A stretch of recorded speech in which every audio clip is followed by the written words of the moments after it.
Right. Good morning. Hi, I am Anthony Parent of IRSMedic, and I am really, really excited about today's show. It is going to be incredibly enlightening, and a bunch of things have gone in to allow this to happen, and just some things that I've discovered. And I was looking at John's presentation. The great John Richardson is with us. He has given a presentation about today, about really, okay, look, the tax reform once again did not help U.S. expats, and I think you can argue it actually hurt them. I think there's a strong arguments that it did. It doesn't look like we're going to get any help.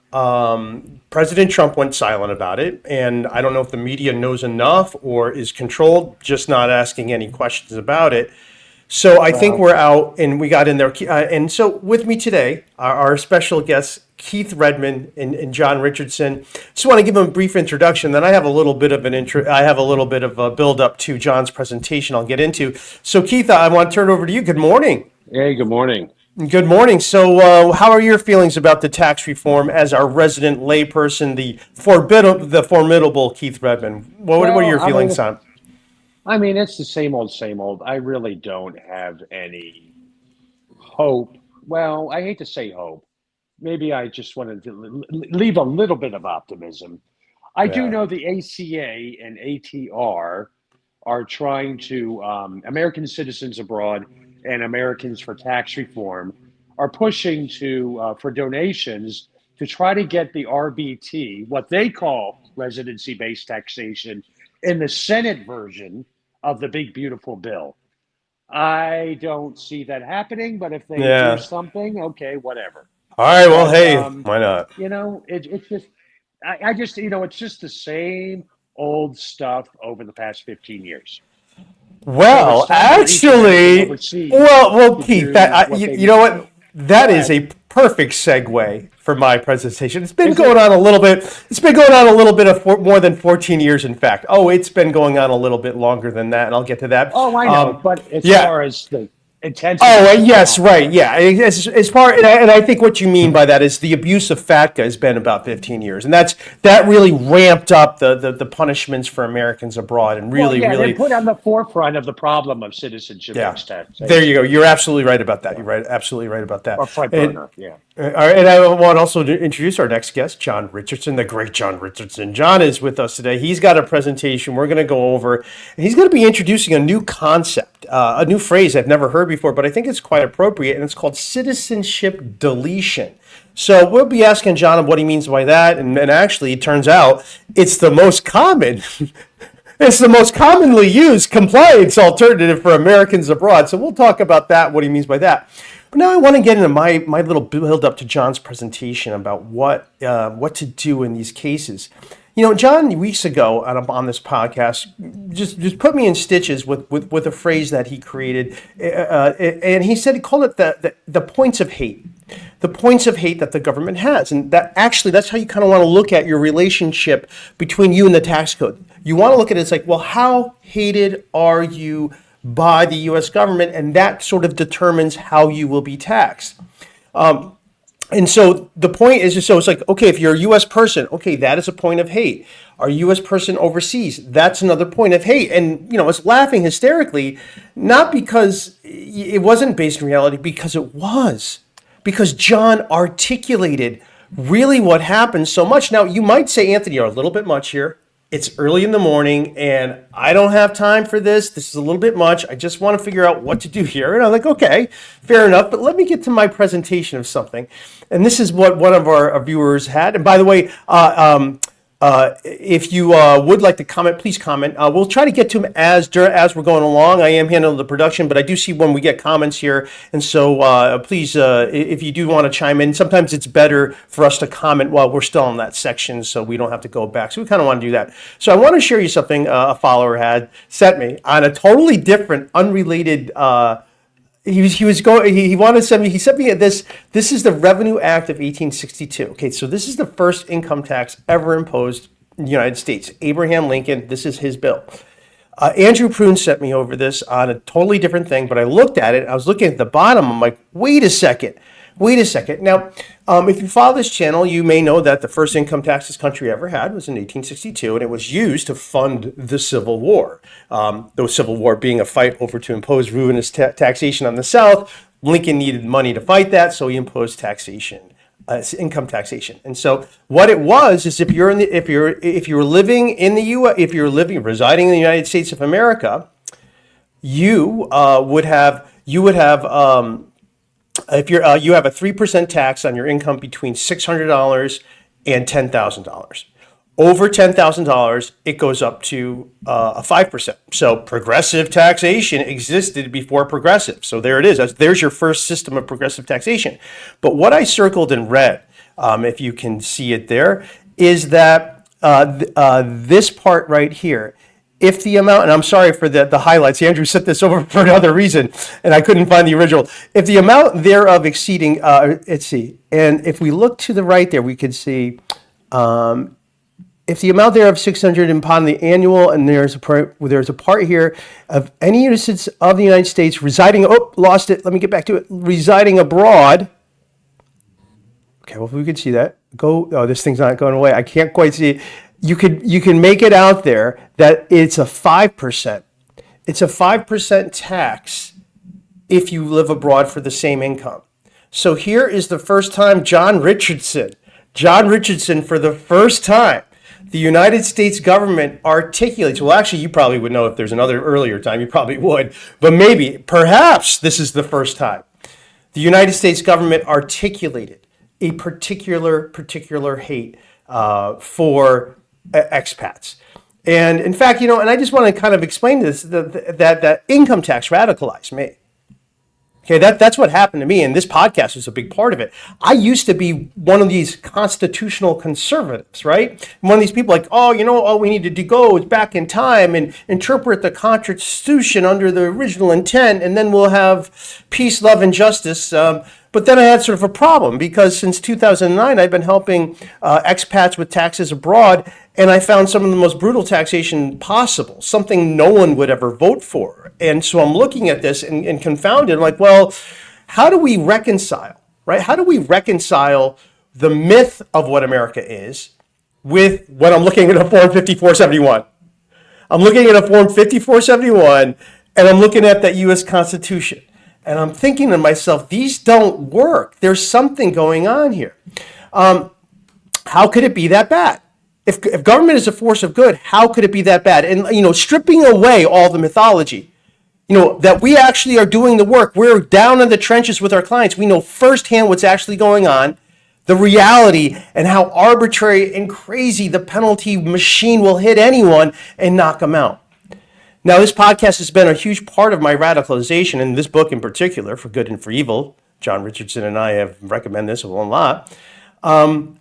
You will find that chapter on America, and you will not be able to sleep for days if you don't know already, because it will upend your entire mythology of what the United States government is. If you are a constitutional conservative, you probably won't be after you give a fair reading to the chapter on American taxation. It is really something. And so that's what we had. Abraham Lincoln articulated a new type of hate. So with that, I am ready to set up John Richard down. Now, Keith, I want to just check in with you. What do you think so far of what I said? You're probably not as much as a radical as I am, but do you think I lost you anywhere where you say, I don't know? No. What do you think? Yeah. You haven't lost me at all. Not at all. Well, it's also sad that I haven't either, but that's how, right? I mean, that's what we see. All right. Well, thank you. Yeah. Absolutely. It's really, and I think what drives us nuts so much is that, we'll see people put articles out there, expats don't have it that bad. They'll say that they don't have it. Yeah, but it's always written by people that have no clue about Americans overseas. Yeah. You know what I mean? Yeah. Yeah, always. So. Right on. Here we go. Honest Abe. Yeah, there we go. Yeah, thank you, Rob. Honest Abe was a sort of like calling it a fat man, a guy slim. There you go.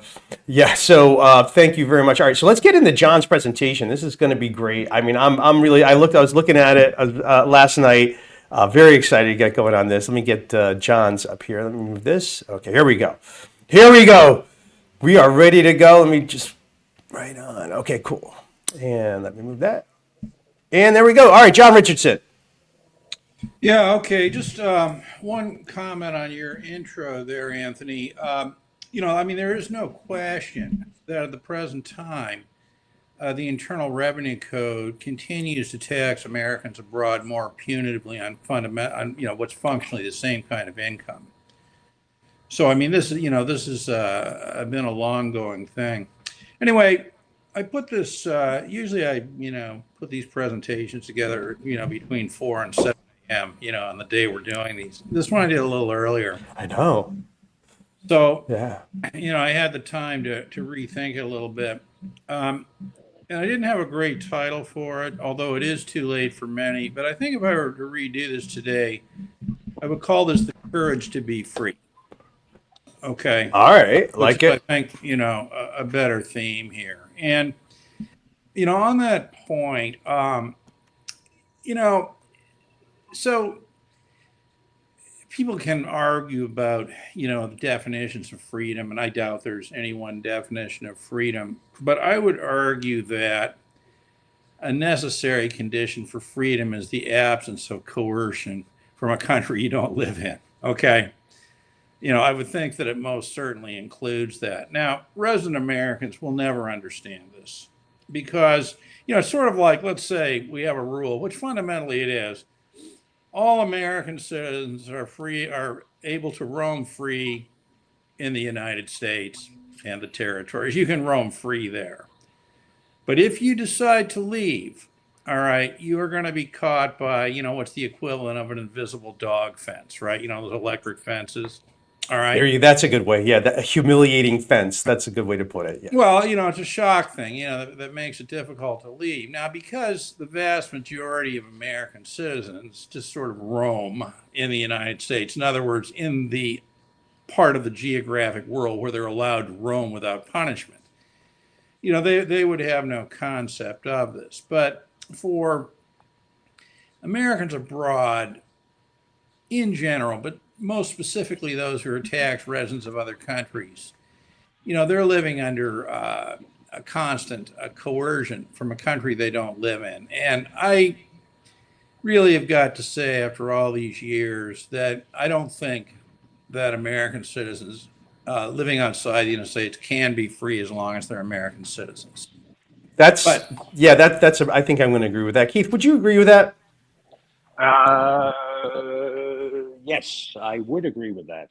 Absolutely. I see it every day when I talk to people. Yeah. Hey, all expats tuning in. Do you feel free as an American overseas? Let them chime in. I'd love to hear your opinion on that. Well, I mean, the point is this. Again, there's all these arguments about what does freedom mean. We have this sort of libertarian point of view or Second Amendment view that freedom includes the right to carry guns around. The freedom to do. But I am inclined to think, after having experienced through so many people's lives this problem for so many years, that I think the better definition of freedom is being able to live fear-free and without coercion from the rules of a country you don't live in. I mean, just think of, the terrorism of things like FBAR, right? Where they claim the right to take, Yeah. This is like, it's so bad that most people don't even believe it, right? But I mean, this is the reality for American citizens living outside the United States, and it's true for all of them, but it comes into greater illumination for those who have tried to build a life according to the tax system of another country, et cetera. But anyway, so let's retitle the presentation for today. From Here to There Eventually is a great, I don't know if anybody remembers the band Steppenwolf. They had this album called. Oh, all right. That's the title of a fantastic. All right, all right. But anyway, take a listen. Let's change the title to "The Courage to Be Free." The courage. I love it.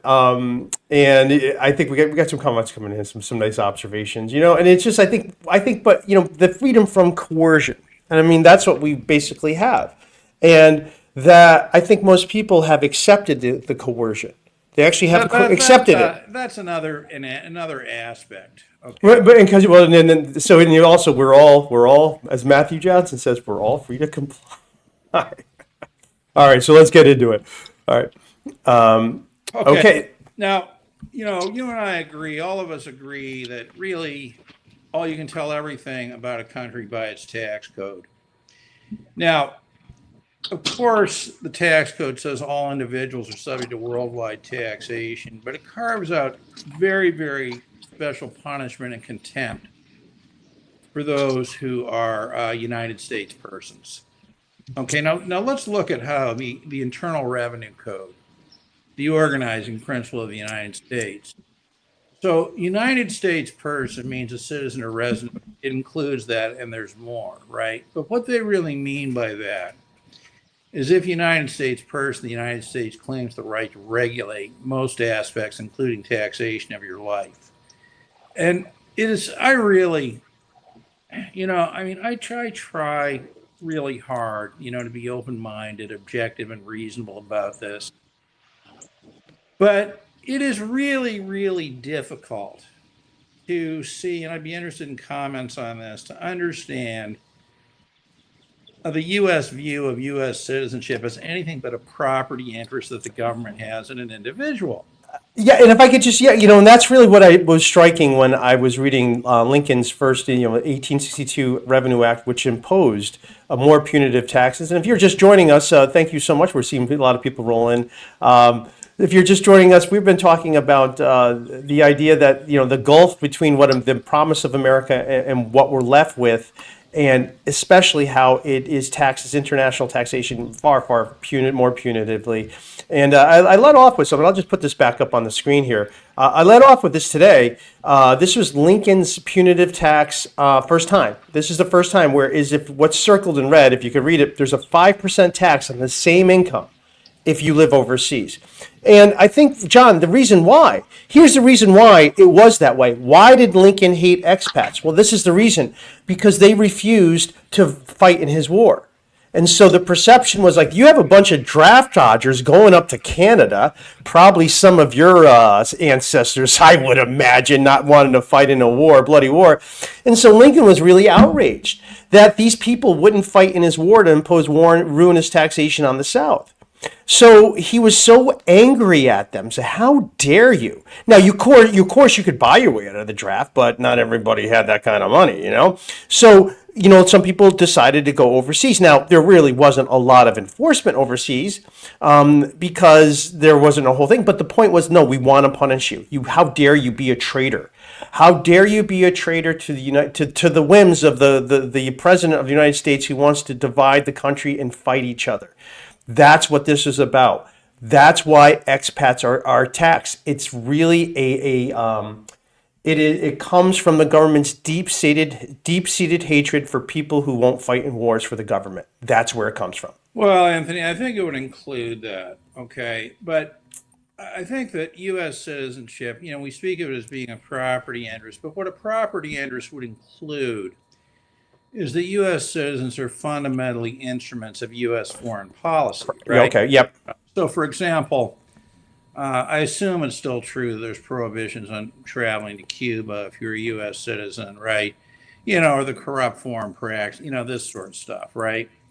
And I'm not saying that, that these things in isolation, I'm not taking a position on the politics of it particularly, right? I mean, maybe there are legitimate public policy reasons for this. No, in the case of Cuba, it's just a way to further sanctions against Cuba, clearly, right? And I don't think that is a legitimate public policy interest, but that's just my opinion. But the point is this, right?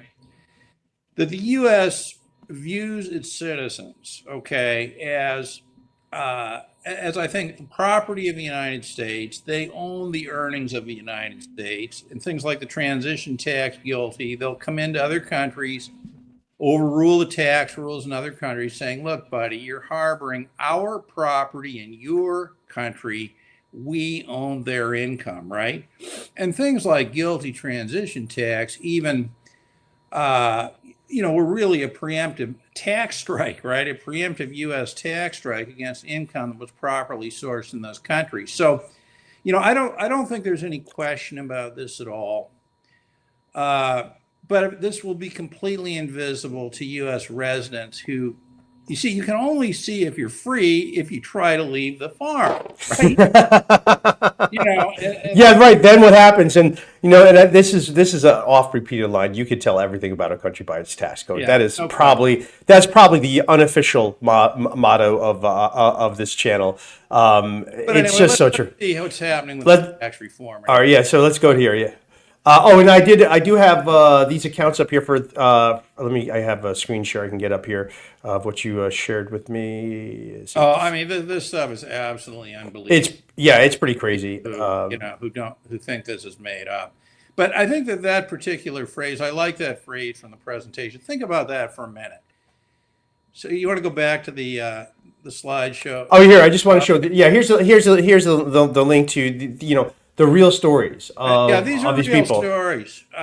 And I would recommend people go and look at this stuff. I mean, it is absolutely unbelievable. The stories, the fear, the terror.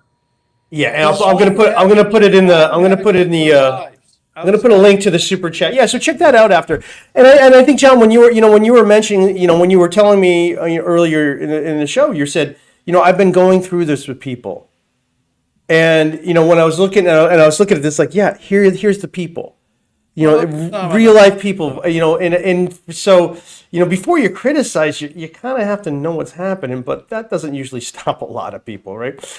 So all right, let's get back to the presentation here. I'll add that back here. All right, stop there for a minute. I think the sentence at the top is probably provocative, but I'm going to commit to it here and now. All right. Yes. But in my view, citizenship taxation is the most visible and offensive incident of ownership of the individual. Oh. Because, do you agree, Anthony? That is, I hate the truth, but the fact that you're able to articulate the truth, John, I think that's what people really appreciate. That you give. Would you agree, Keith? I think he's I'm here. What was that? Would you agree? I would agree. Absolutely. Yeah. Sorry, Now, I was on mute. I did not realize. I mean, look. Again, what this is, okay, you use the phrase citizenship taxation, and most people can't distinguish a citizen from a resident anyway, so they don't get what this is. But you've got to understand that what citizenship taxation is the United States imposing its own worldwide tax rules on income not at all sourced in the United States, received by people who don't live in the United States. Why? Because they own them. Right? That's right. That's really. Yeah. I would love to hear, arguments to the contrary. Okay, but. Well, I don't know if we're going to get that. I mean, good morning, Gabe. He's got a comment here. The tax code is America's Berlin Wall. It will be its downfall. Right on, Gabe. Right on. I think, what, and this is what I would add to it, Gabe, perhaps it is even citizenship-based taxation that brings its downfall. I'm not sure exactly how, but perhaps it's hope, right? Why not? All right, back to all right, the courage to be free. Okay, so let's ready to move on? Yeah. All right.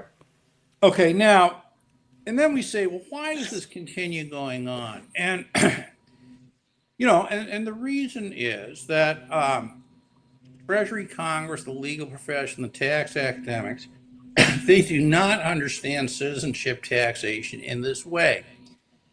Now, are you able to click on the video there or no? That's no, that one I can't. That one, yeah. What that is, it's an optical illusion.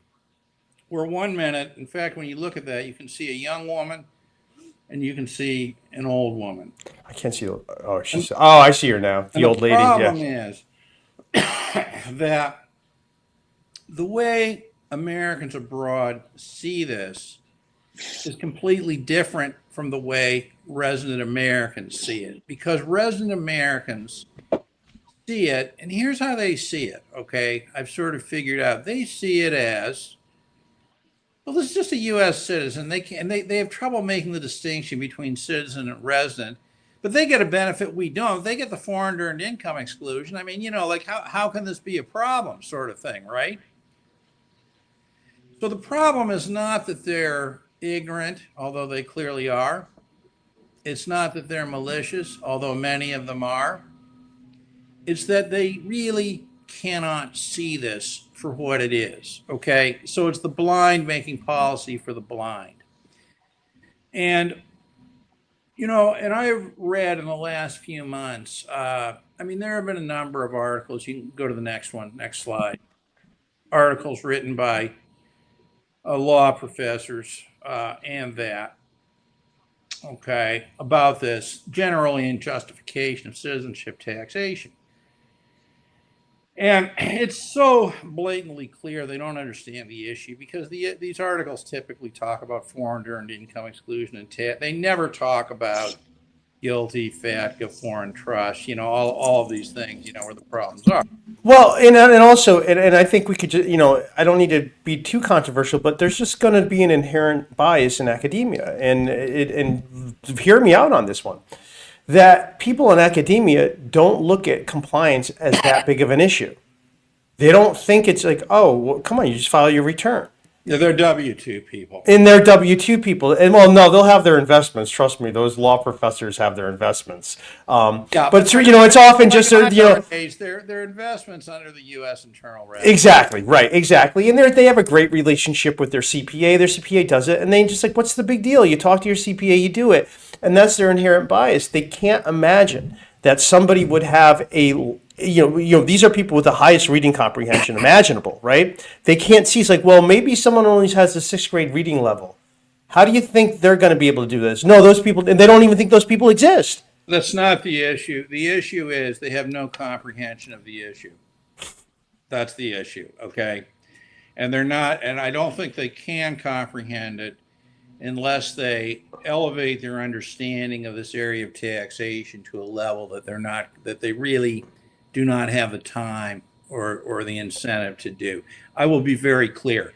They have no idea what they're talking about. Okay, to be very No, they don't.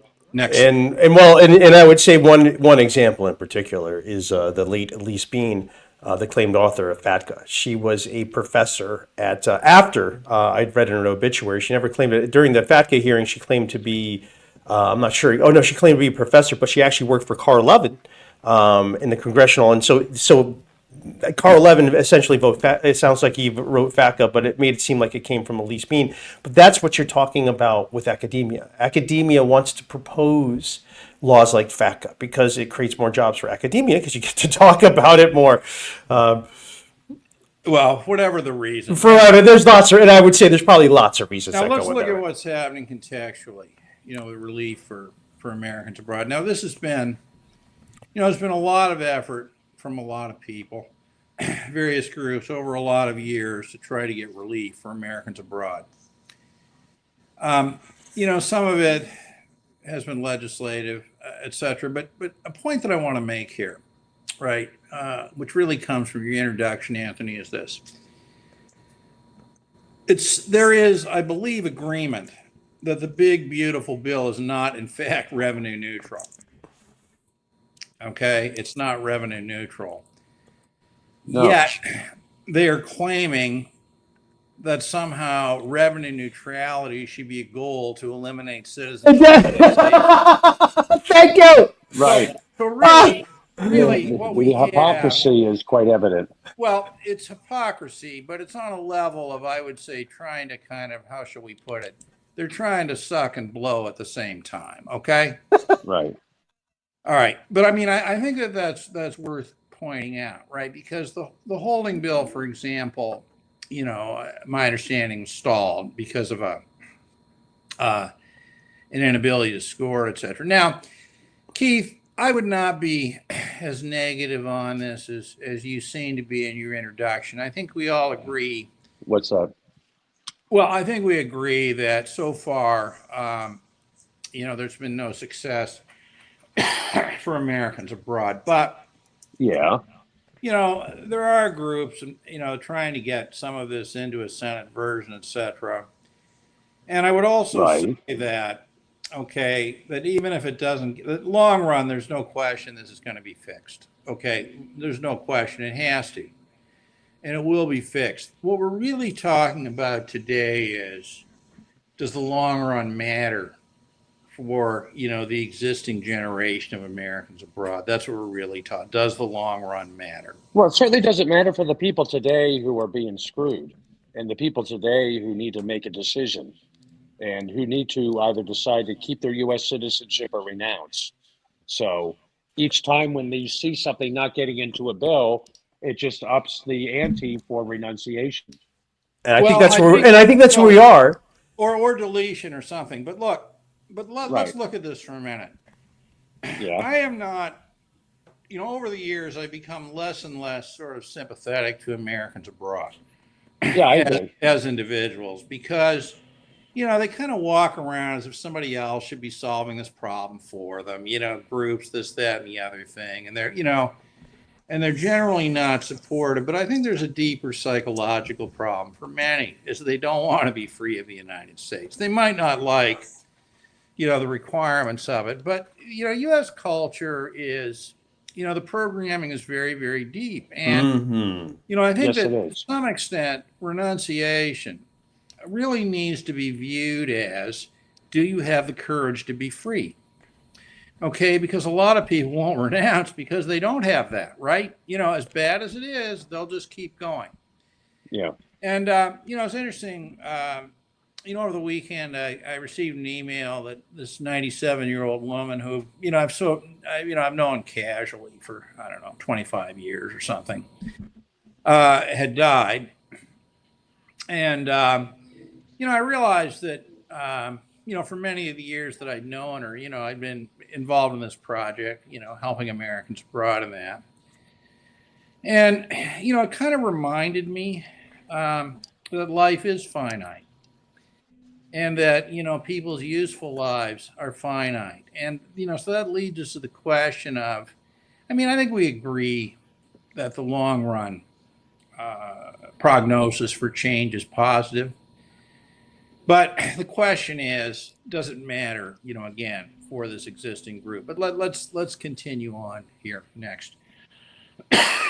Now, so the question becomes, will RBT come to fruition during the period of your useful life? Look, it's obvious the answer is no, for many people, and they should not waste their lives. And this is what, it depends. yeah, go on ahead, what John. it depends on what you mean by RBT, because so many people use RBT and it doesn't mean RBT. So Well, what do you mean that's a by very RBT, good point. John? That's a very good point, Keith. The legislative proposals to date have not been residence-based taxation because they have not severed Right. citizenship from tax residency. They have, provided carve-outs while retaining for certain groups while retaining citizenship taxation. Now, that doesn't mean you shouldn't support them. I think probably all groups, or individuals who are working on this should be supported in their own way. Oh, I agree. It's just calling it RBT does damage moving forward. Well, I think it does. And I think that one of the problems is that if one of these things does get through as a carve-out, that'll be the end of the matter.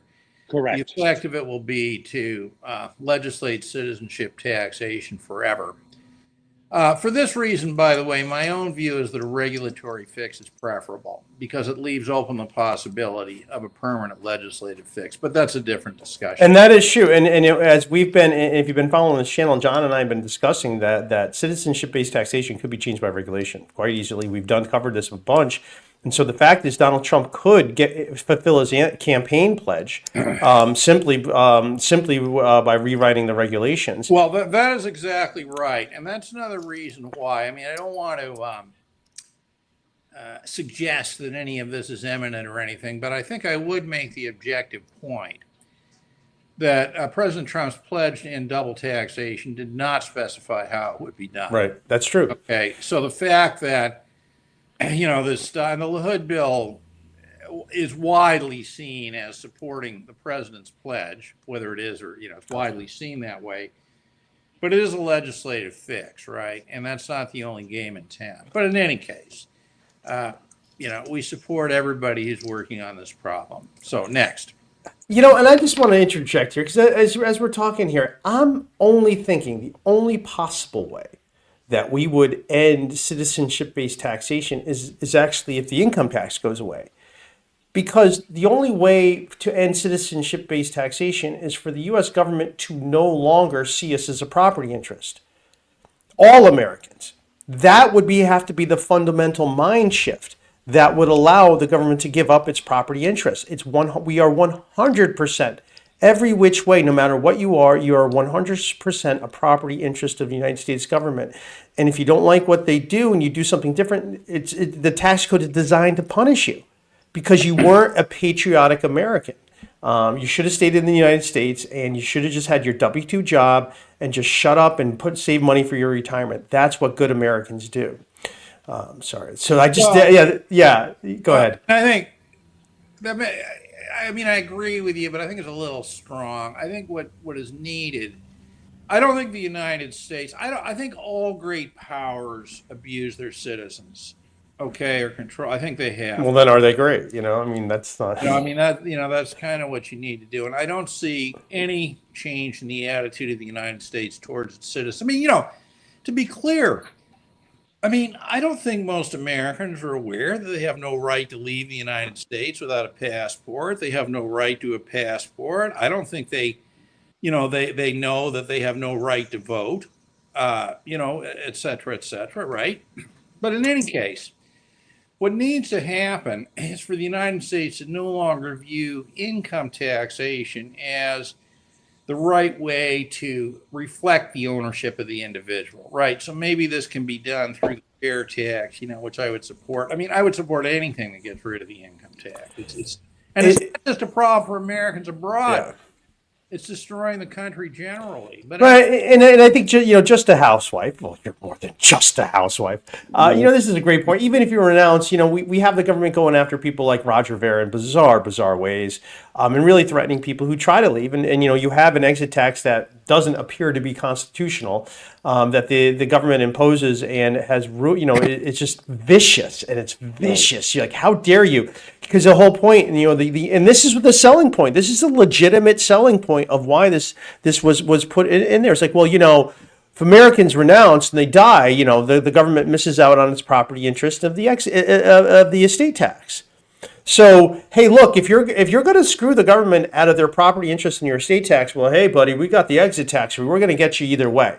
And that's really that's really the nature of things, and it's very clear. That is only the result of a government that believes it has a property interest in the people. And then the thing, too, is that Americans have accepted it. We've been conditioned to believe these premises, and so these are what needs to be knocked down. Go ahead, Keith. Why do Americans believe they're free? Because of brainwashing. It's brainwashing. Americans are the most brainwashed people on the planet, convinced they're not brainwashed. They are, and I say this as an American. And I've laughed at the Soviet propaganda. You laugh at the all the propaganda. Then take a look at America, and it's everything. It's everything. Everything is propaganda, and it's unified. And it's all telling you mythology that, hey, we're the freest country on the earth. And this is what it happens. It's like I saw. I was at Memorial Day parade. My dad marched. He's a vet. Nice. And this is really something. And I saw a real change happen. My dad is 85, and he's a Gulf War vet. And he was one of the very few vets walking. And he was one of the older ones. The Vietnam era guys, they weren't really walking. They weren't in great shape. And there was a couple of W-2 guys. They were there. And I was thinking to myself, well, geez, we've had 40 years of war since where are all the other vets? And I could think of a whole bunch of guys I knew who served in Iraq, and I know they're in town. I'm like, well, that's funny. They're not marching here. Nobody's marching here.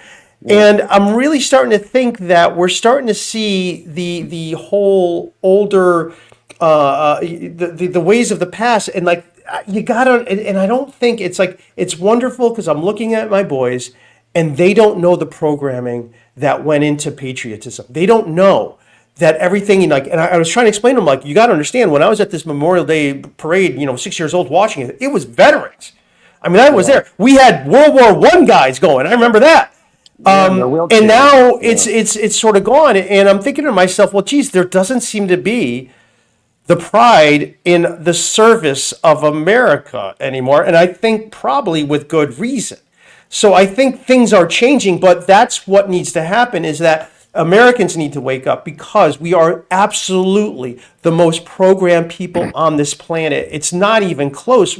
We have the most mass communication. So obviously we would be, right? It would just make sense that we have all the, the centers of mass communication production. It would make sense that we're the most heavily programmed, and it starts at such an early age, and it's all throughout. You can point it out, and once you see it, you don't unsee it. You just see it pop up more and more. And I think that's really, what one of the things that I try to bring out, because that's really part of my own discovery of the truth. Again, I used to be one of these guys who would get up there to say, oh, we just need to, argue the framers' original intent, and that's what we're going to get to. And it's all nonsense. It's all nonsense. So yeah, we are. I think that's the program. So hopefully we can reverse some of that brainwashing. All right, a little bit of a segue there. All right, we'll get back to this. So thank you very much for your comment, Just a Housewife. So, then we say nobody's looking for. Actually, you can go back. Oh yeah. Slide before. Yep. To speak to Keith's point here a little bit, right? Where he's correct is that what RBT is understood to mean, and does in fact mean in the rest of the world, is that citizenship has nothing to do with worldwide taxation. Citizenship has nothing to do with tax residency. Okay. So, these types of proposals that, for example, the Holding Bill 2018. So, we're going to increase the foreign earned income exclusion. Notice citizenship taxation continues. It's just the way overseas citizens are taxed has changed a little bit, right?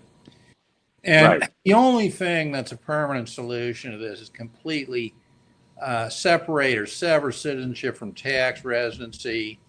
That citizenship cannot be used as the basis for taxation. And, and if we look at the initiatives up until now, they are not doing that.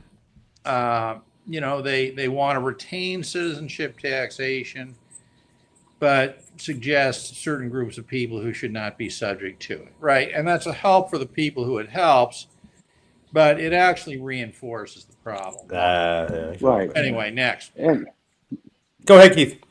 No, and just to add to that, it does reinforce the problem, and I am intentionally being repetitive, but calling it residence-based taxation is disingenuous, and it hurts the cause moving forward. That's a major problem. Major problem. And it also bamboozles people thinking that this is what RBT is. Not good. I support relief. It could be called Americans Overseas Relief. That's wonderful. Yeah, that would be a better title. I mean, I think that, we've done these before, but this is such an important point. I don't know, maybe next week, Anthony, we ought to do a repeat podcast of what residence-based taxation really is. And what it is not. Yeah, but anyway, when we look at the work on this, and I want to again, I'm being very clear in my views on this, recognizing that some people are going to disagree, but I think you're wrong if you disagree. So I think it's important, right? And this is really important. If we look at all the real initiatives on this, the FATCA hearings of 2017, the Holding Bill, the Hood Bill, the Trump Pledge, all of this comes from Republicans. Yep. 100%. And as much as I admire, respect, and like Rebecca Lammers and the DA Taxation Task Force, and I think they do a great job, the Democratic Party is a problem. Yeah. Okay, they are impediment to change. And, I would really have to say that Americans abroad should not be supporting the Democrats because they're not supporting you. But in any case, look, it's very clear where the energy has come from on this. Yeah, I just find it clear where the energy continues. If we look at, what's going on, there's apparently at present no Democratic co-sponsor to the Hood Bill. Right. Not even Representative Byer. Yeah, because it does. Yeah, because the bill doesn't fix the problem with the F bar like Byers' bill Well, does. I agree with you 100% when it comes to the Democrats, John, 100%. But I don't look at it the same way when it comes to the Republican side of things Yeah, at well, I all. mean, I think the thing is there, I mean, it's basically a uniparty. They all say the other side is the devil in order to fundraise and get fundraised, but man, do they come together at tax time? But do they come together and they find that bipartisanship, which is another way to say hold on to your wallet This and is your freedom. a long-term project that requires constant work and attention. Okay. True, The true. energy is not coming from the Democrats. Agreed. There can be better energy, more energy from the Republicans, but at least there is. And There is, this yeah, not absolutely. new. Okay, this has been going on for years. Well, and the Democrat energy is to comply, keep on complying, keep No, on the doing. Democratic energy is to ignore. Well, yeah, but there's also Problem some doesn't factors that They'll just tell you it's not the problem. No, you're wrong. That's all. They'll just tell you you're mistaken. It's not that complicated. No, it's not that terrible. We started direct file. Direct file. Direct Yeah. Well, so where is this for a United States person? I put it this way to emphasize the property right. United States persons. What a phrase. Our property. Anthony's property. An Anthony person. A Keith person. A United States person.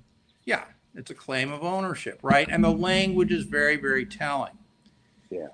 Now, for those who are young in their 20s, There's I hope. would, or 30s maybe even up to early 40s, depending on the circumstances. I don't think they're under huge pressure to renounce, that age group for a lot of reasons, okay? But when I'm really speaking to those of you who are probably 50 plus, and where this is actually a much bigger problem than I think you even realize, okay? And you will find out as you get a little bit older, particularly if you die, okay, what kind of a problem this can be. But I think there's broadly three options, and I've been thinking about number two for a long time, just have never written about it, but I thought I'd introduce it today. John, I got to interrupt because I think just to let people know, when you're talking about people in their 50s, 60s, and plus, it's these people whose financial center of gravity is outside the United States, right?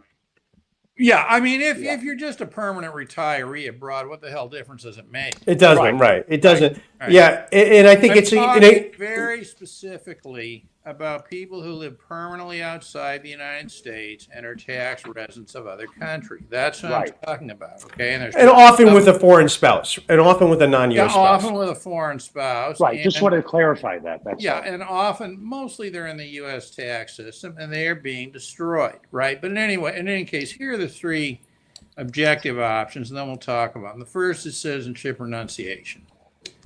Cut the umbilical cord that makes you the United States person, subjects you to citizenship oppression. Now, what's interesting here is that if you renounce, you'll have no problem visiting the United States. Yeah. Right? Isn't that interesting? Yeah. Yeah, we did it, and that we did a video on that about how to visit the United States. Yeah. Because it's not, that's one of the biggest objections people have to renouncing. It's like, well, I might need to visit, my parents, and it obviously depends what country you're coming from, but no, a lot of the countries that Americans live in with the ESTA. I have two friends who renounced and had to go back to care for their elderly parents. I made the choice I made, but they decided to do that and renounce. All they did was they spent 90 days. They left the U.S. for a few days and came back. They were able to navigate it and do it well. Well, thank you, These Keith. are two people that I know very well. There it is. See, so if you're using that, alien, they become an alien. So their admission to the United States depends on the normal stuff, right? Race rules. Now let me introduce the second concept, and this is something that I've been I think at least 10 years I've had this in my head, but I've just never got, for some reason I've just never written a blog post about it. Like the reality is that there are a very large number. I mean, these are not people I know personally, because the only people who reach out to me are people who, want to renounce or be in compliance or, this sort of stuff, right? But I mean, it's very, very clear that there's a lot of people who were born in the United States, you know, I think meet this test of being a U.S. citizen, etc. But, you know, they've never filed taxes. And this, by the way, is not controversial. If you were to look at the IRS description of the relief procedures for former citizens, they recognize this and describe this. This is not, you know, this is not controversial. The IRS recognizes this, you know, Yeah. and it's just common sense, right? But one of the problems that they have is, I mean, unless they're a dual citizen from birth and exempt from the exit tax, some of them can't even afford the renunciation fee. Now, let's say you live in South America or something where $2,350, you know, a real whack of cash, right? And even in Europe, John, it's more than a salary of an individual in 1 month. Oh, yeah. And I mean, you think about some of the places, you know, I mean, it's their entire net worth and what they'll make to just to get rid of the citizenship. Yeah. So I kind of like what you did here, John, because, you know, you're saying it's citizenship deletion, which explains, I think, the vast majority of people overseas. Hey, look, I haven't complied. And I looked into complying, and it's a crazy cost that I can't afford to do every year. I can't even afford to renounce, so I'm just going to lay low and Well, pretend that's like all I'm they not. can do. That's all they can do. I mean, you can't get blood out of a stone, right? Yes, yeah, I mean, they're clearly, you know, living under oppression. Now, you know, they have a different set of problems, though, right? I mean, you know, you Maybe. can't enter the United States without having a U.S. passport, right? So, I mean, to some extent, I think the citizenship deletion option is is much more likely to lead to a permanent decision to avoid the United States permanently. Okay. that's the issue with it. So, you know, just to give you, there is no such thing as citizenship deletion. It's not a program, but John is more or less describing what by default. And I think that's really, you know, if as the great Canadian band Rush says, if you choose not to decide, you still have made a choice. Right. Most Americans, you know, overseas decided to delete their U.S. citizenship. That is, pretend, hey, I'm just gotta continue as is. Well, it's not. Look, my experience with people, but again, you know, we all see this through the prism of our own experience, is that most of these people actually do want to comply and they want to, you know, renounce by the book or, you know, all this stuff. That's what they really want. And that, by the way, for the record, is what I would recommend. And the reason I would recommend it is that that's the choice that provides the greatest chance of not thinking about this anymore and having it mess up the rest of your life. Okay. Mm, You know, it's a real problem to live life on the run, you know, if that's how you see it. And people have, you know, varying responses to that. But one suggestion, not so much advice, suggestion that I might have for the citizenship deletion crew is they might want to try to the extent possible manage their financial life in a way that would not result in U.S. taxation and U.S. taxes owing, you know, if a house of cards came down. But anyway, so the third option, citizenship continuance. Well, I mean, a lot of people are opting for that. I mean, you know, I know a lot of U.S. tax preparers, and most of them are not taking new clients. They're very, very busy. yeah. So, you know, it's pretty obvious that a lot of people are doing that. But they need to understand that they are owned by the United States, and they are accepting the disabilities that come with that. Okay. If they want to do that, that's fine. But to be clear, that's what it means. And Right. this has, I think, problems as they get older. Okay. Let's go to the next slide. Now, so here we have renouncing. Yeah, see, can the United States living prosper if they continue united? I think the answer is no, but whatever. Next. Yeah, can they? They're always going to be under a disability, right? Yeah, Now, it's very devastating, and you know the disability is also the And again, most people and a lot of our clients have non-U.S. spouses, and it's an utterly it can be a very difficult strain on a relationship, even when people are getting along as well as they can. It is really, really awful to see. So, here, I mean, this would be my general advice to a general group of people listening, okay? And it may or may not apply to you, but I sort of think that if you're 50 plus, I think you ought to give renunciation very serious consideration, very serious consideration. For reasons that we'll discuss further, they include, I mean, right now your compliance is living as a tax compliant U.S. person. Remember that at some point you're going to die. And what happens if you die as a United States citizen, right? This also, so I think that I've come to see renunciation as a very important part of estate planning for U.S. citizens abroad. And by the way, I also, I mean, most people have no idea what happens when people die and how long it takes to fix up estates and probate stuff. But the best thing you can do is die without any U.S. assets, I'll tell you, okay? If that's possible. And if you do have U.S. assets, you need a clear plan in place for how to deal with that stuff if you do die. And typically, and that's a great point, John. And it's something that we're starting to do a lot more of. We've handled a lot of probate tax problems and state tax problems as well. And now really we're seeing as the boomers are entering into that fantastic stage of graduation into the afterworld.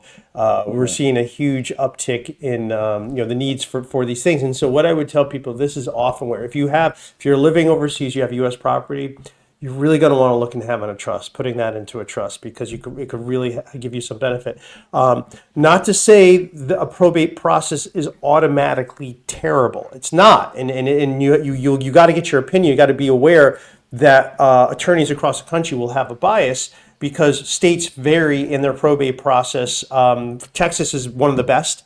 For their probate process is fantastic. In Connecticut, where I am, it's way up there. And a good friend of mine is a probate clerk in town, and it's a great process, a really great court. But in places like California, Keith, California is expensive, time-consuming, and awful. Right. Yeah, so that's where we would, you want to, if you do have U.S. assets, really talk to someone about getting, putting into a trust in the U.S. Yeah, go ahead, Keith. Well, yeah, I think that's a good idea. Also, the thing is to avoid probate, and I know for me personally that has occurred, is that, if you have parents, they make sure that they put their names as beneficiaries on whatever the asset may Yeah. be, or transfer on death or payable on death, etc. Now, obviously, if the child is not a U.S. citizen, that makes it more complicated, but that certainly is a way to mitigate probate. It You certainly know, has for my brother and me. There's no reason for it. So there's a So trust and there's this other varies, avenues. state by state, et cetera. I mean, Right, let's right. not lose sight of the point. This is an issue. yes, Absolutely, yes, absolutely. yes. Okay, next. Now, this probably will come as a shock to a lot of people, but I am not convinced that renunciation is going to be an opportunity forever. Yeah, Okay. could be. Yeah. Um, Boy, yeah. yeah, and the door is open on this now, but in both the Accidental Americans case and the Roger Ver case, the United States has taken the clear position there's no constitutional right to renounce U.S. citizenship. Now, think of what that would mean, for example. Okay. So if Well, there's no constitutional right to renounce, hmm that means it's a statutory right. Yeah. Right now it's an Immigration Nationality Act 349A, I think 5. And explain what you mean by a statutory right, because not everybody knows what that means. Well, statutory right is that there's a law, a statute, in this case, the Immigration Nationality Act, that says that, you have that, we're going to let, you can renounce under these conditions. Here's what you do, blah, blah, blah. Okay. And now, if that is a constitutional right and that statute is an expression of that constitutional right or value, then it's going to continue on. But if down the road, I'm not saying I think this is imminent. I'm not saying that it's likely, but it does seem to me, given the statements that are coming out of the Justice Department lawyers in these cases, that this needs to be taken seriously. Okay? Keith, I think I could sort of help you explain, and it's actually the conversations I was having with Andrew Prune, Yeah. the one who sent me the Lincoln, the first time American expats have been punished.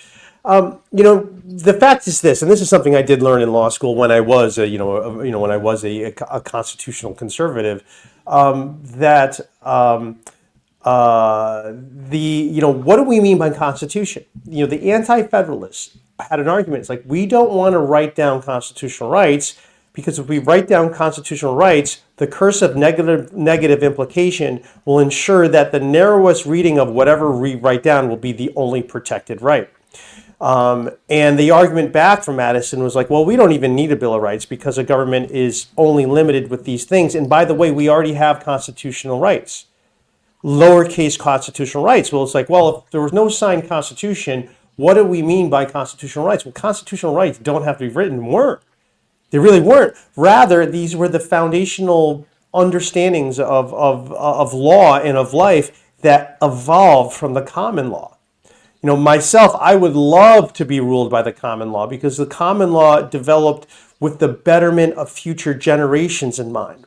The problem with the U.S. Constitution is it takes natural law and it makes it statutory. That is, it's at the whims of the government. That's where you get the right from. So really what we have with the U.S. Constitution is a total upending of natural law. However, constitutional scholars like myself were all advised that that was a good thing, though.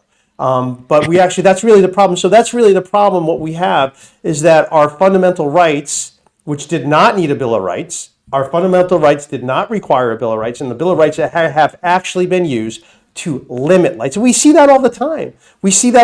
Like, well, it doesn't say that. It just says that. Hey, look, those were just guidelines. And as wrong as I disagree with the Roe versus Wade decision, the idea of penumbras is actually consistent with the understanding of what the Bill of Rights was. So does that help you explain, kind of what we're talking about? And it's like the government, yeah. So it's the statutes are what are government permissions, and so much of the statutes have overturned our constitutional right. But then we're taught that, well, you go and then you argue in Supreme Court. It's like, well, they've already violated the right. So we're going to the forum that's violating our rights to expect relief from the violation of our rights. So that's not really going to work. I see. There's a question for me, and it's hard to answer. Oh, okay. Somebody wrote, does he find, meaning me, French taxes high, income, sales, VAT, and how will he compare them to U.S. ones? Yes, French taxes are high as compared to the U.S., but you're comparing apples to oranges, because within the French tax system, you also have cradle to grave health coverage. You also, if you have children, you don't have to save a lot of money for university. So there's benefits that one gets that one does not get in the U.S. System. So yes, it is high, but you get a little bit more than what you would in the US.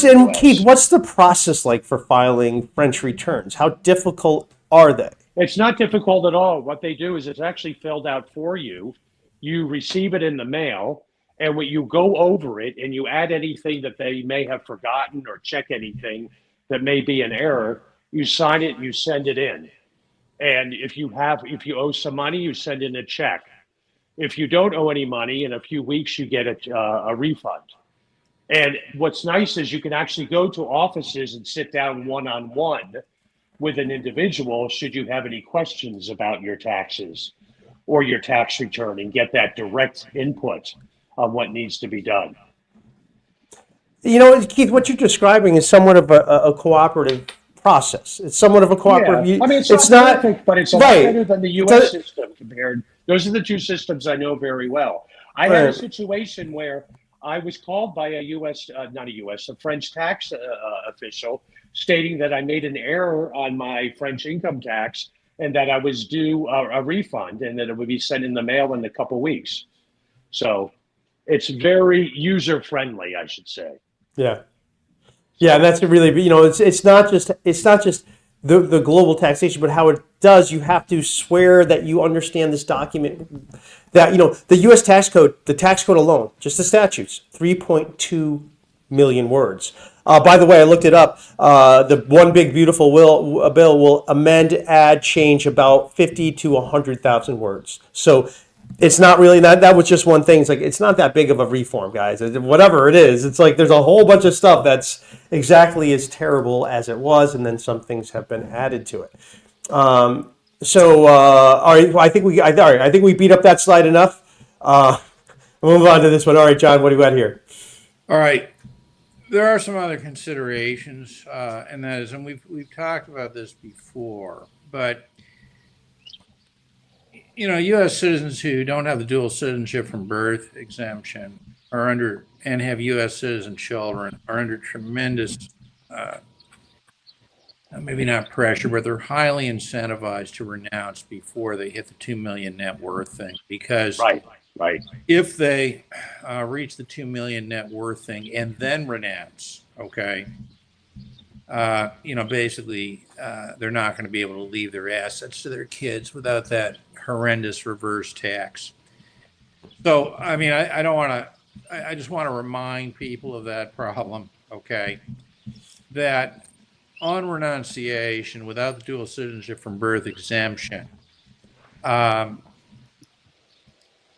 really, okay, renouncing before hitting the 2 million net worth thing is Critical. preserving your right to leave assets to your children. Otherwise, I don't think you'll be able to renounce, right?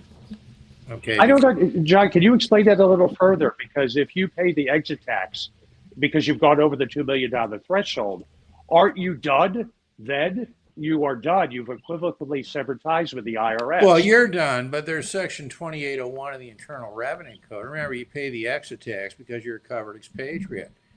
So if you're a covered expatriate and then you leave assets to a U.S. person, example, U.S. citizen children, they're subject to a 40% tax on receipt of the gift. Right. That's provided if they're in the U.S. tax system. Look, Keith, I know. What the rules are. I hear it's you. obviously I hear you. better for everybody on the planet to not be in the U.S. tax system, right? True.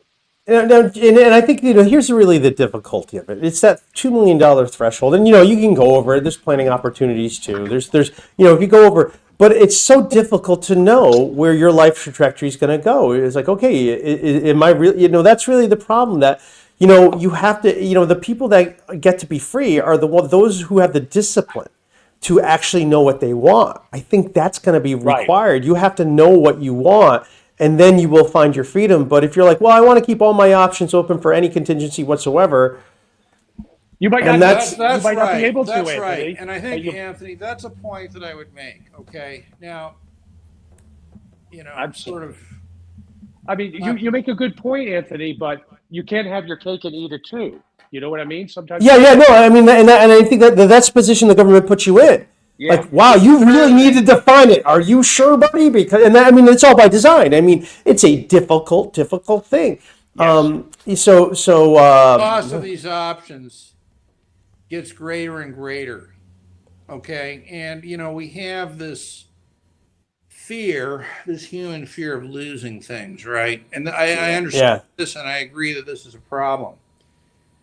But I think the question needs to be redefined.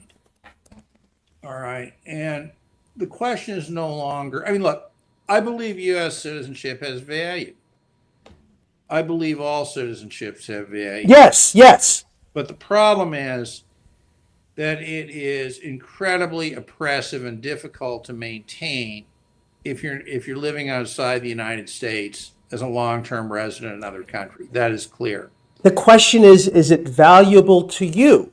Yes, I know there are people, and we have comments. We comments on the gold card. Like, oh yeah, that whatever, that doesn't exist. But this idea, look, there are people who do want to just pay money to become a U.S. citizen, getting privileges that other Americans can't. Thanks, Vin, for this comment. That it is a valuable citizenship for the people who it's valuable for.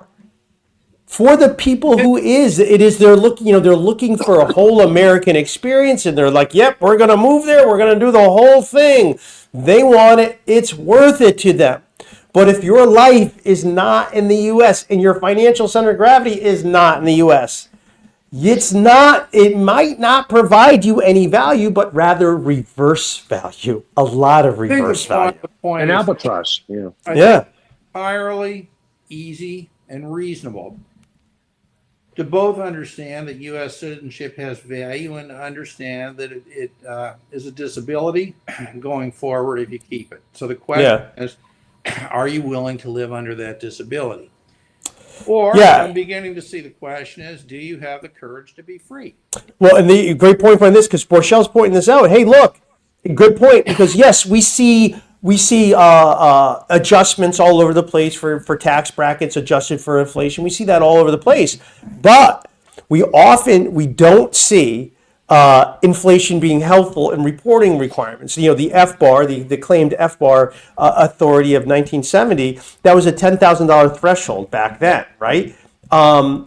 Even though actually I'm not even sure, but regardless, the point is that it's still a $10,000 threshold, even though that $10,000, you would need $82,000 to be worth $10,000 now. Really, if the law made any sense and there was any justification, the FBAR threshold would have been moved up, but it has not been whatsoever. And so that's where we see the thresholds to file and require are still there, but they won't adjust this. And so I think, Borchel, your point is very, very well taken.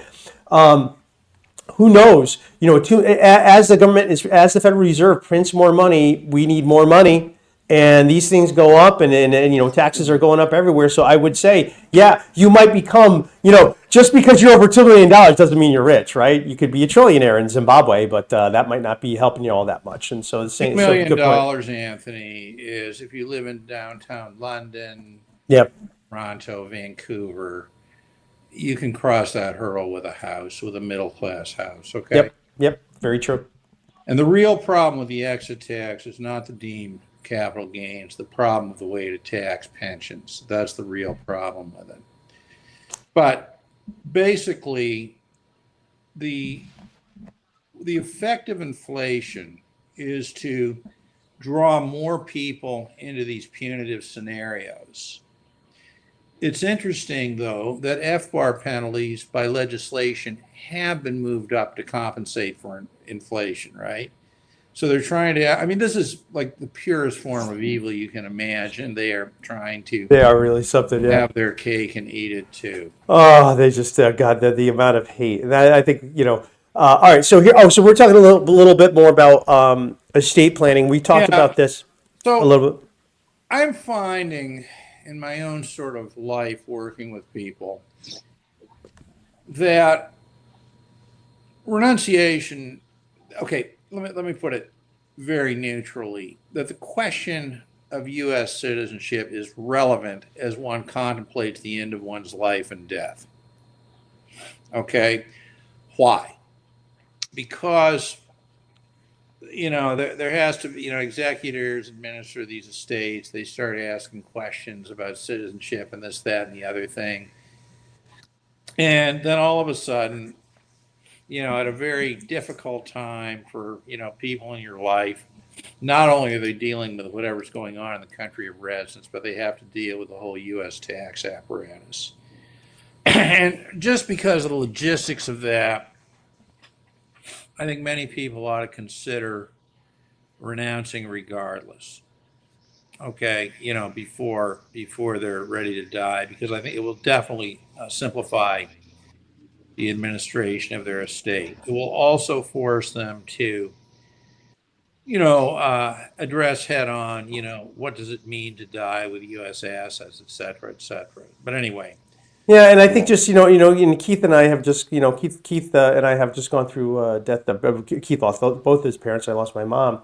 And I was thinking to myself while I was in the funeral home and going over the funeral plans for my mom. I was so relieved because I had my dad there and my brothers and my sister, and I couldn't help think to myself because I said, well, what if it was just me? And what if I didn't necessarily, this was what if this wasn't necessarily my home? What if I didn't Right. understand this all that well? What if I didn't understand all the laws so well? What would I be thinking? And I'm like, oh my God, I would be consumed. Now, Keith, you just went through it. Correct. So you had your brother. Yes. But I also had a father who planned everything quite fastidiously to a T. Ah, He was very good at his planning and informing both his sons on what to do step by step by. And he even put post-it notes on everything in files for us. He went to that degree. So yeah. That's this is a important. much bigger problem for Americans abroad. And I think, to put it very generally, that they need to consider and address the issue of dying as a U.S. citizen. Okay, now where that goes in the conversation is a different issue, but it would be Yeah, foolish not to address that, right? right. And Yeah. gentlemen, I am going to have to go because I actually have a call in 10 minutes with someone who's contemplating renouncing. All right. We'll get to that, Keith. So And so this thank podcast will be a big help. this is fantastic. And I'll just, Keith, you can hop off. I'll give a shout out and plug your group. So you can jump off and get ready for your call. Okay, thank All you. right, thanks, Keith. Yeah, so Okay. so if you haven't joined, I know we have a lot of people from Keith's Facebook group here. But if you if you're looking for a support group, this is not a tax answering question group. There's other ones out there that are pretty good. U.S. Tax Group, tax questions on Facebook is a pretty good group. This is more of a support area to say, hey, look, we're suffering with these things and understanding and really figuring out the issues. And what Keith does is he, this is the problem that for a lot of Americans overseas, the emotional aspect of this is overwhelming. It's overwhelming, and if you call an attorney, you're going to get legal advice. Well, you might need a different kind of advice. You kind of need maybe life advice, and that's really what Keith does. And so he enjoys talking to U.S. expats about their particular situation, giving them advice what to do. And so if that does sound like you, that's John's email, and I'll give that. You can reach out to Keith at US_overseas_advocate at outlook.com.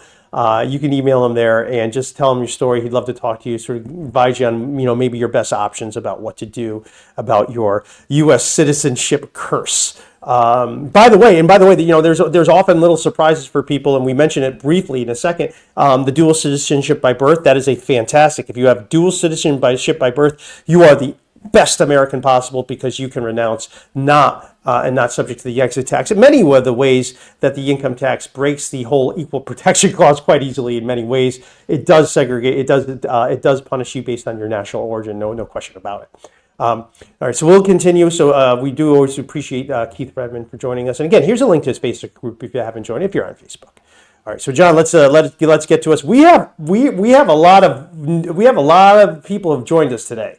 And if you have joined us, we are going to get to our questions. We're going to be going over time today because we've had a great turnout on this one. I really appreciate everyone doing that. And there was a comment by Borchell. I think he had it way up here. This is really key for us right here. The way that the algorithms work is the more likes we get, and well, as long as I don't know how many if there's other content producers out there, but. Unfortunately, it does look like YouTube is throttling my content, and I'm taking that as a compliment, by the way. I am taking that as a compliment. In order to overcome the throttling that YouTube does is when you like, share, it becomes overwhelming and they have no choice. They have to present this content to people. Again, we were talking about the government programming. Well, we're here to deprogram it. Maybe this is just me elevating my importance. Maybe I'm being throttled by YouTube, so this will overcome it. So I appreciate that. All right, now on to deletion. I love your first line of this. Mentally delete their U.S. citizenship. Okay, deletion, and this is actually what I was going to conclude on, John, because I was thinking to myself, well, what can I do? People always want what action steps can I do? Who can I write to in Congress? Hear this. You know what? I'm not sure any of that will actually help because we need to change attitudes first. Americans are brainwashed to condition to accept the unacceptable each and every day, all of our lives.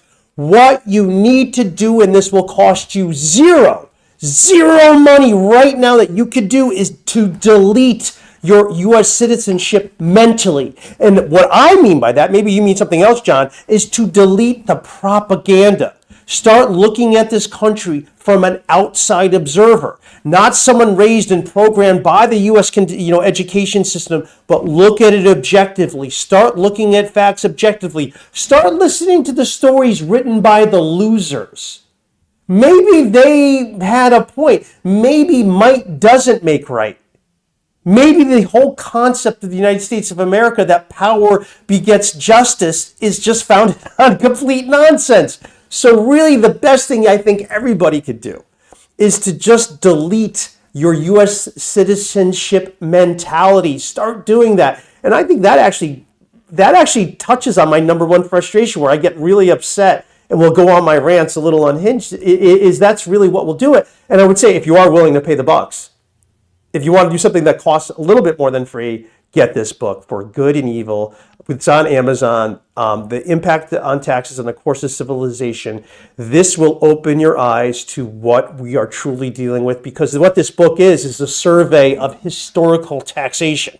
So the United States government is put in context to every other taxing regime that ever existed, every abusive regime. And guess what? The United States of America still is number one in taxation, by far the most brutal tax regime ever this planet ever had.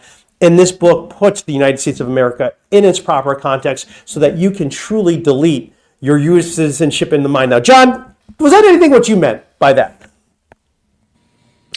What I mean is just that they're a citizen of the country where they live, and that's pretty much how they're going to see themselves. All right, fair enough. Thank you very much. Others, you got not concerned with the right to travel, and you shouldn't be, right? Well, this is a problem, right? Because of the requirement to enter the United States in a U.S. passport. Which kind of means you got to apply for a U.S. passport, etc. I mean, I think there are a lot of people who look. I mean, this would not be my first choice. What I think people ought to do is just, this is an unfortunate situation. Is just comply, renounce, and move on, because that's the option that gives them the most likely peace of mind. It solves their estate planning problem. Well, it may solve their estate planning problem, depending on what they own or don't own. You might need to do some more work on that. Yeah, absolutely. Yeah. Et cetera, et cetera. But look, it's a problem. And it's not as if, the question is, where to go from here. We're in a situation where obviously the big, beautiful bill is not concerned with revenue neutrality, and it's still left out relief for Americans abroad. Okay. We couldn't do it. We had to, yeah, it's just that was really something. There's something you said in here. I want to just hit on it very quickly.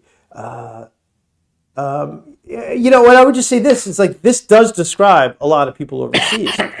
And, the fact is, look, the chances of the IRS, do IRS agents travel overseas and investigate things? Yes, they do. They definitely do. But on a wholesale civil basis, the answer is no. The answer is no. And the problem, and I think this is the problem for the IRS, is that people talk to each other about, hey, did you get in compliance? No, I'm not doing anything either. And the person's like, well, you're a lot bigger than me. So, hey, if you're not doing it, I'm not going to worry about it as well. And so the IRS has sort of this issue where it's threatening all these people overseas. But the reality is, some people know, like, hey, look, I'm just going to, not do anything and just sort of, take the chances. It's when people, hey, look, I might be getting inheritance or getting some raise in stature that they look to come clean. This is a problem. I mean, yesterday somebody contacted me about his renouncing and is due to get an inheritance from the United States. What to do with it. I mean, the question was involved real estate, whether to disclaim the inheritance before or after. I mean, there are gift tax implications to this stuff. Yeah. That that need to be explored. Okay, but look, when we talk about the citizenship deletion option, I don't think it's helpful to think about the IRS at all, right? Citizenship deletion is for people who can't do anything else. That's it. They can't do anything else anyway. They It's can't. the default option. I can't afford to get in compliance, and I can't afford to renounce. Out of it. So what are they supposed to do? Worry about the IRS when they can't comply anyway? I mean, it makes no sense, right? They're not able to do anything, right? In avoidance of U.S. Well, I mean, actually, avoidance of U.S. assets actually may make sense to invest because oftentimes, non-resident aliens get better deals than, depending on their treaty, they can get better, Remember that deletion, they're still technically a U.S. Oh, you're talking about deletion. You're right. Sorry. It's correct. We're not talking about, that's the, renunciation. yeah. Okay, actually, we'll give them, certain tax benefits. Yes. In the United States, right? Renunciation would. It also allows them to. So, I mean, it's really an extraordinary thing, right? The laws of the country, essentially give better treatment to those who renounce U.S. citizenship. Well, you know what? Now I'm just sort of thinking, we're talking about, maybe next week. I'm just sort of, we mentioned a few things, but I'm looking at, the return on investment. We've talked about this before in other podcasts, but I think we could really calculate the return on investment in renouncing your U.S. citizenship. And especially if you do have assets in the U.S. And again, you structure them correctly where things aren't in your name. If they are in your own name and you die, you're going to have a huge problem in the estate tax. The U.S. estate tax is brutal. You want to make sure it's not in your name. And also, it typically is something you would want to have in a trust because, wills, there will be ancillary probate wherever the property is located. So you might want to avoid that by getting that into a will. So a good time, and I think this is a good time, if you're not thinking of renouncing, you might really want to think about that estate plan of yours too. It is truly a blessing. And Keith mentioned his dad has all the Post-its notes for him and had everything ordered. And, my dad does too. My dad has everything lined up for us. And I would say that is just really one of the best gifts you can give your children. During their passing, they're not overwhelmed with details and things they'd prefer not to know about and figure things out. But they can really just celebrate and think about you. And actually, my brother-in-law said something because the death of your parent is really should be one of the most beautiful things of your life. And I would agree with that. And that's a beautiful experience you should have of this person who made you, created you, and you should be thinking about that and not thinking about anything they did was a curse. That's what you should have. And that's really, I think, the best gift you can give for the next generation. So make sure you have your stuff in order so they're not doing that. And that's really where it talks, talking to, you could even reach out to me. I am an attorney, do a lot of estate planning for people. You can reach out to me. There's my email right there. Anything like that. You want to go over an estate plan, figure out a way to make this, to avoid issues, reach out to me. I do like complicated international cases, just so you know. So you can send me an email there. And I don't know, are we near the end or we're going to continue? And so we're getting near the end here. We're going to get to all the questions, but we're going to get as many questions as we can because they're coming in. This is a really, really popular podcast. I think it's important to understand that this has done nothing but gotten worse. Okay. 100% true. And, I was thinking of my good friend, Ryan Sokash. We did a video on his renunciation. He renounced in 2017. And he hasn't thought about the U.S. 1 second at all. Even though all of his content, he's a famous YouTuber. He runs It's History. All his content's on the U.S., but he doesn't have to be in the U.S. to make it. It's based on the U.S. It's History. He does Tales of Urban Decay. It's a great channel. My boys and I really do enjoy watching that. So I might get him on to see his afterwards. Like, hey, now that you renounced, what do you think? And I would say for him, his best retirement plan. He's a young man. But he's been able to absolutely have more financial security because I'm not charging him the amount of money I was for 5471. Sorry, Ryan, it's expensive work. So he's been able to put more of his own money away working for him as opposed to throwing it down the tax compliance dump. And that's really where it goes. But John, great points here. We saw things get worse, and who saw what was going to happen? The transition tax in 2018. And yes, by the way, somebody had a comment up here. We know who passed the transition tax. It was Donald Trump. Donald Trump is not great. He is not great on taxes, folks. He has imposed, and you know, if a Democrat did what Donald Trump did with the transition tax, there would have been an outrage. It was a tax on unrealized, a retroactive tax on unrealized income taxpayer never received. 100% legal, and it was upheld by some of Trump's appointees. So Trump is terrible. I mean, he signs it, and he was like, "Oh, it's a great bill. It's a great bill." Yeah, if we just ignore what it actually says and we just go with, and that's just sort of the hype and everything. We don't look at, you know, we're told not to look at the details as America. You know, and that's one of the things that this does bug me. All the people who are the fans of the big bill, you can shut up in one question. Did you read the bill? Did you read the bill? And all these people who are big fans of it, for some reason, haven't read the bill. All right, here we got here. Is this what we're closing with? Maybe Trump will see the continuance of citizenship as a way to tax. Yeah. Now let's pause on this for a minute, okay? This is an interesting problem because citizenship taxation, by asserting ownership over U.S. citizens living in other countries, is a brutal, vicious, unprincipled, unprovoked assault on the tax base of those countries, right? For example, you know, look at the U.S. taxation capital gain on a principal residence that would not be taxed in those other countries. Now that interferes directly with the tax policy of those other countries. Now, you know, last week we talked about, you know, we let off with the Trump video saying that, you know, this idea of tariffing and taxing other countries, it makes me wonder, would the United States begin to see the taxation of Americans abroad as a way to tax other countries? Okay? Because that's clearly what it is. You know, just a thought on that, all right? And Yeah, well, Americans are weapons of base erosion, and we've exactly. and that's really, you American know, citizens living in other countries are weapons of base erosion. And I could even imagine, you know, I mean, it's so ridiculous, right? That, you know, maybe they give a pep talk to, you know, all Americans moving abroad, citizens, go forth and taxify. You know, how much money can we extract from the tax base of another country by having you live there? yeah.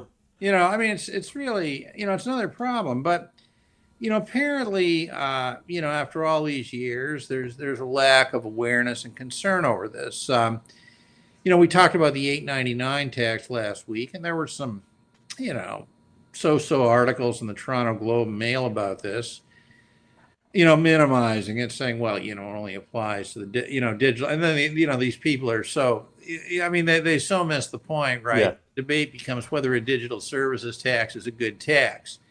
You know, when the real issue is whether another country ought to be able to interfere with your tax sovereignty, right?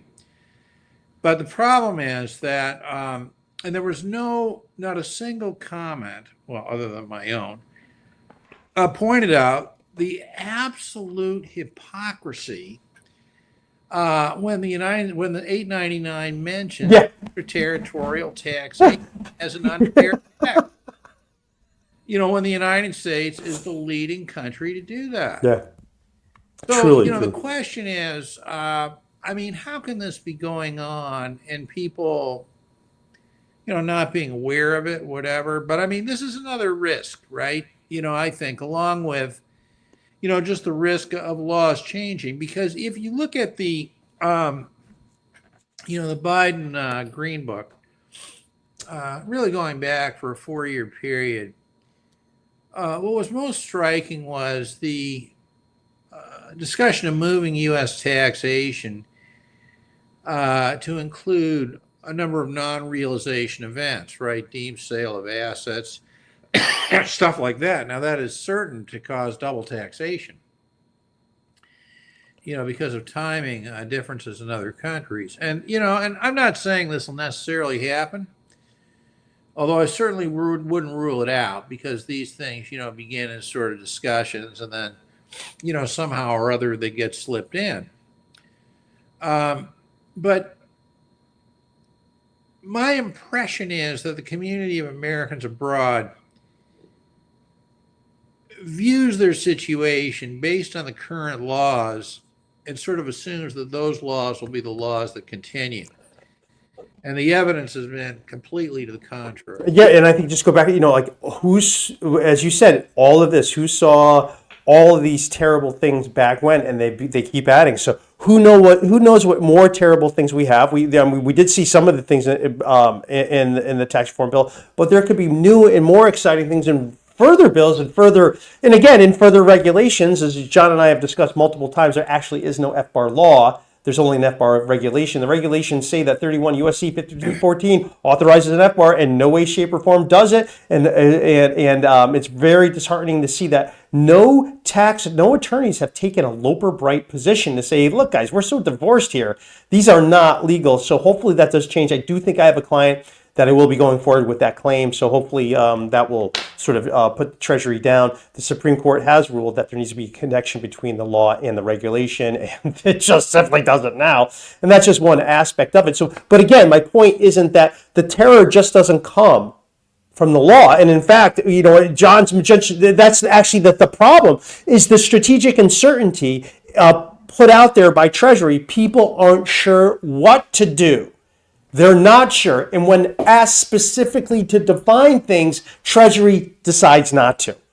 On the most important issues, they will specifically not answer. So it's not just the laws that change, but the enforcement and how they're vague and how they change and how you might not know and how you have to kind of use a war game. One of the problems you have with compliance is your greatest increase of getting your number one way to most likely increase your chances of a penalty is to filing the form.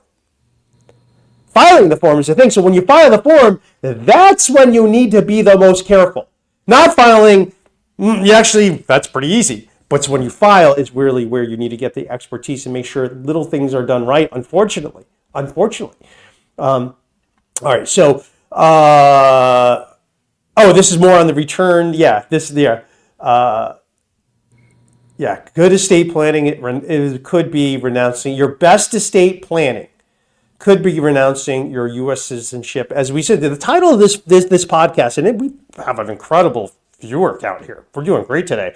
Really appreciate it. Second class U.S. citizenship got worse. Well, is it even second class? Because really what it is it's an indication of ownership. I see a lot of people are having a hard time spelling today. What do you guys? You come on, Rob B. Are you from Mass, by the way, Rob? You sound like a guy from Mass. I won't say anything else after that. You sound like Mass. But right, it's slavery. Because Rob, you think Connecticut's the worst neighbor. You do sound like you're from Massachusetts. Just gonna say. So I would not. I think it's dangerous to refer to it as slavery. I think it's hard to have a conversation. Okay. And it tends to alienate people. I mean, let's be a minimal. Well, this is what I would say because when you say slavery, people assume chattel slavery, and so it's like, well, it's not chattel slavery. We're not saying that, but what it is debt slavery. I think that is a fair statement to make, to say it's debt slavery, and I think there's various different types of slavery, but slavery is often just known as chattel slavery. But I agree with your point; it will turn people off, John. I agree. So, all right, let's see here. All right, let's go and we're getting, let's see here. We're getting some great, all right, so here it is. Oh, here. All right, so John, here we go. Just a housewife who is so much more than just a housewife. Thank you for joining us, doll. I think I can look at this, John. I can testify to not being able to afford the renunciation. It took us 5 years to save for me so we could get a loan for the kids. Well, yeah, I mean, it's a terrible thing. It is probably the single best investment one can make, though. Yeah. The best financial investment. It was about, you saved your pennies, and, that's fantastic that you did it. It's just, This is going to continue until Americans abroad on the retail level object. If they just keep relying on these various groups, it's going to be a lot harder to get change. Okay. Yeah. It's would a person born in France to a U.S. mother? I don't know. Would a person born to a U.S. Yep, get legal advice. That sounds like I would say so, Heloise. So I would definitely. I wouldn't say anything to a question like that. Yeah, all right. I would say that's something you want to investigate, is what I would Don't say. risk answering something like that. That could be finding the answer to that, Heloise, could be one of the most valuable answers I could say. Though. That I will say. That you should say, yeah. Yeah, that definitely look into that because that could be. Yeah, right here you go. Yeah, we were gonna have thought we'd be excited about having your waiter tips deducted. Yeah, hey, that's not really gonna. That's what we got, right? Some limited deduction for waiter tips. That's what we got in the big tax bill. But the explicit promise of ending double taxation for Americans overseas is not there, right? That's really sad. There it is. That is really your education when your parents truly prepare for your life. Yeah, right. Thank you, Borchell. Thank you for your condolences. Yeah. One of the things on this, we talk about family planning, right? And we go back to the question about dual citizen from birth a moment ago. My own view of this is that because of citizenship taxation and what it implies about the attitude of the U.S. towards its citizens is that Americans, more than I think citizens of any other country, need dual citizenship. And I think it's very, very helpful for people considering family planning who are U.S. citizen parents, consider having their child born outside the United States in a country that gives citizenship, from birth in the country. That is a tremendous gift to be able to give your children because, you're giving them, more just, the life opportunities are enhanced exponentially. It is one of the best things, and it makes, and I got to say, boy, does it make estate tax planning easy. When we get those clients, boy, does that make it easy. It's so wonderful to say, oh my God, it's like you have the unicorn in front of you. Like, oh, your parents were so thoughtful to make you a dual citizen by birth, because now you can exit this U.S. tax code scot-free. You are the highest level living organism on the planet. You're a U.S. person, but you're free to leave. You're actually You know, free you to know leave. what's interesting about that? You ask yourself, what would be the policy rationale for that exemption? It tends to reinforce the theory that the U.S. Views citizenship as an ownership interest, because I think perhaps the principle would be the citizenship from birth would be, from the U.S. point of view, joint ownership, dual ownership at birth, right?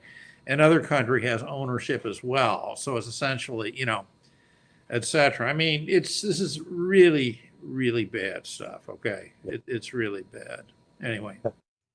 And right, believe in fictions, creative fiction, and there you go. I like it. We could write a new fiction that would be based in truth, though. But that fiction, right?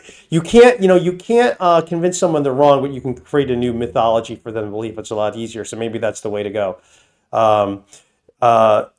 Let's see here. We got some softwares coming in here. Good. I didn't look into the tax sheets because I'm not sure what's going on there.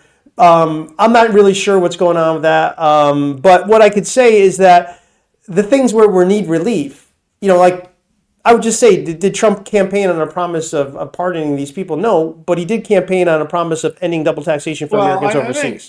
Okay, but look, presuming, that the implication of the question is that somehow the pardon was inconsistent with the spirit of rule of law or something like that. Presumably that's the purpose of the comment. Yes, of course I saw that. But I mean, this is, I think a long run problem as well. Okay. Is that, I don't, I think that there's a tendency in the United States, because of the tendency to try to statutize everything, right? To lose sight of purpose and fair administration. And look, I'm not, obviously a Democrat. I'm not on the left or anything like that. But by God, I would join Justice Scalia, right, in making the point that everybody has constitutional rights to due process, right? There's two issues here. There's the law, and there's the fairness of the application of the law. And both are important. But without fairness of application of law, I mean, you basically got just a banana republic. Well, I mean, we are the inventor. America is the inventor of the banana republic. We are the the event. Or I want to go over to Sherry. She is keeping me on track. Sherry, thank you. You could see I was getting distracted. So focused so much on taxation, but really the issue and what we were talking about before, the debt, the idea that we're debt slaves of the Federal Reserve. I think that's becoming quite clear, and that the job of the government is to keep us on that plantation. That's what it is. That really does seem to be that way. So thank you so much for joining us and keeping our focus on that problem. There is no constitutional authority for an independent branch of government called the Federal Reserve, but there it is. There it is, right there, and every court has deemed it constitutional. There's no problems with it whatsoever, but we know there's no basis for it. It's an unelected board that is not accountable to anybody. Created by an act of Congress. Congress didn't have the authority to create that act. They didn't have that power. But hey, look, everybody gets paid by the Federal Reserve, so they're all on the same team. And that's really probably a lot of the enlightenment that needs to occur. And that doesn't cost anything, really, to start going. MC said, you're a Scalia fanboy? I almost would be, but then he's also just on the wrong team. The federal government's never right. That's kind of where I'm at. It's just it can't be right. It's done too many things. It's broken too many laws.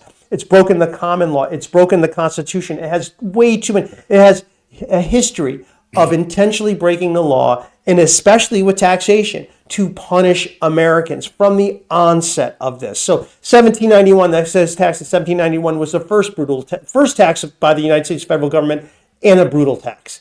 And that is by design. So that's where I would say, as far as Supreme Court justice, he would be my favorite. Well, no, actually Thomas. I actually find Thomas, like his research, to be very, very interesting. But yeah, and then so don't give. Yeah, there you go. Don't give birth in the U.S. No, don't do that. No. You don't want to do that. Patience is alpha. Good morning to you. Great to see you. Thank you so much. The estate, what's your comment here? The estate tax is higher adjusted for inflation. There you go. Yes. The threshold for the estate tax is going up. So it's still high, but the exit tax has not moved. So that's a really good point to make. That I think at one point, John, the exit tax and estate tax exemptions were very close together. Well, they were at one point. I think the question that he's getting at is this. So if you renounce, you pay the exit tax. If you die, you may pay the estate tax. And leaving aside the thresholds, assuming you clear the threshold for both of these things, right? At the present time, the exit tax seems to me to be a less expensive option than the estate tax, right? Yeah. So, I mean, that's another thing for, high net worth people to consider here. Yeah. There are people who are better off renouncing and paying a hefty exit tax to avoid an estate tax. All right. We got one of our biggest fans. Thank you so much. We enjoy you, and thank you so much for promoting us. We really, hold on, let me try to pronounce your name correctly, because every single time, John, you pronounce it for me. Hold on, let me try to listen to your recording you left for me. Parviz. Is that it? Hopefully I got it right. Thank you. Parviz is a great, fantastic attorney. Be sure to follow him on Twitter. Yeah, absolutely. I think dual citizenship is important for Americans, and he's an expert in that area. He is an expert, and really some great information on, a whole bunch of stuff on, the problems people have getting into a country because of criminal records. He's a source of fantastic information. Be sure to follow him. Can you throw up your Twitter handle so I can share with everybody? Let me see let me just see if I can grab it. Because people really should be following you.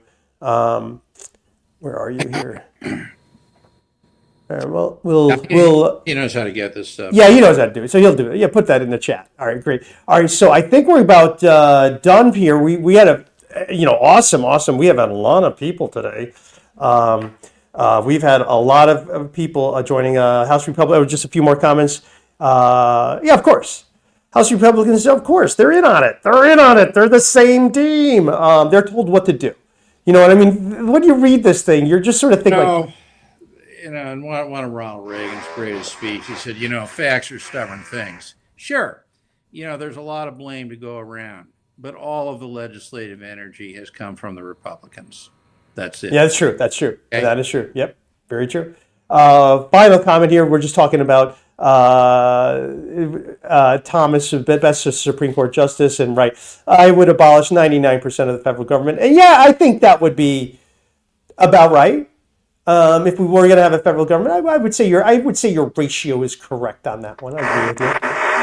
All right, so we are about done here. I got again fantastic views today, and I do want to. So if you haven't noticed, maybe all roads lead to renunciation, as John Richardson says. And so if this is something where you're thinking of renouncing and you need someone with the top of their game, there's no one better than the great John Richardson. You could reach out to him at Citizenship Solutions at proton.mail. He loves everyone who inquires upon him, and he has experience in this like you wouldn't believe. Likewise, if you do need tax prep or you're looking to get in compliance, or maybe you need an estate plan for some of this, you could reach out to IRSMedic. And I did share my email up here. I'll get you that. It's right up here. You can see it right there, aparent@irsmedic.com. Just reach out to me there. I'd love to hear your story, what's going on, and how we can help.